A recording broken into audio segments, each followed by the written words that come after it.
internal investigation would have been. And that is not the whole thing. Many believe, and believe today, that had it not been for the fact that this is a gay bar, that the inspection occurred on the 40th anniversary of the Stonewall riots, beginning the gay rights movement, had it not been for the fact that a young man suffered a brain injury, and had it not been for the fact that this incident has received so much national and even international attention, had it not been for all of those things coming together, the Chief of Police's prejudgment would have been the end of it. Just take a deep breath. And that's not the point. Instead of acknowledging that there were two different stories, and because there were two different stories, that in and of itself necessitated an investigation, and leading it that way, that's not the impression that was left that Sunday afternoon. When we read that statement, and we heard the public officials, upon learning that this incident had happened, and before any investigation had taken place, when we heard the response of those in public places was, the police do a good job, you can understand the frustration. And you can understand it. I believe that this police department does a good job, and that those who wear the uniform try to serve and protect us. Yes, sir. But that belief does not create a presumption that everything was okay at the Rainbow Lounge. Yes. It does not, because that's not the forward way.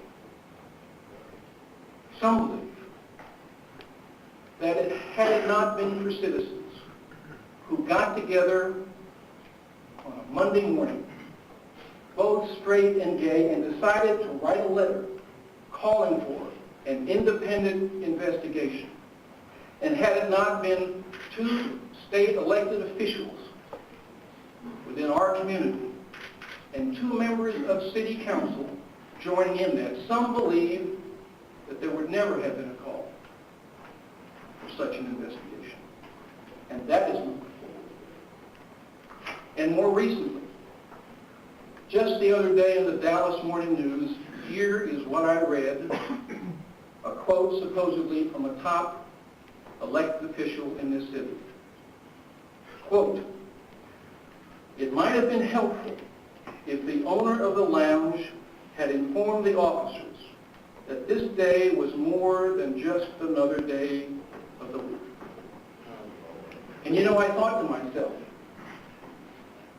what would that conversation have sounded?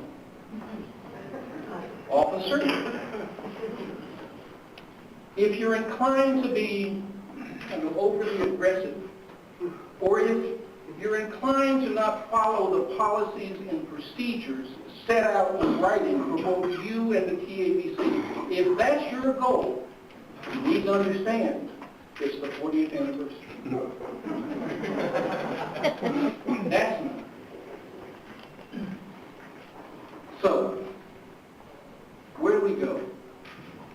I tell you the things that I have told you so that you understand the anger and frustration that exists and the validity of that if you are gay. That's why I tell you that. But we can't stop here. It's not enough to protest. It's not enough to scream. It's not enough to interrupt. Because the face becomes more important than the message.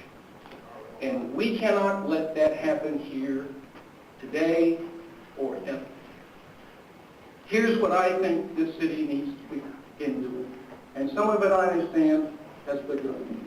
First, diversity training be a citywide priority, not just with the police department. And that process be conducted by those outside the departments who have the knowledge and expertise in that area. Second, there be an active police presence for the safety of our community where we socialize and congregate. Next, that the city's attitude not just be get along to get ahead. That this city, its leadership, embrace and promote the LGBT community and every minority community in a meaningful way. I'll go on. Next,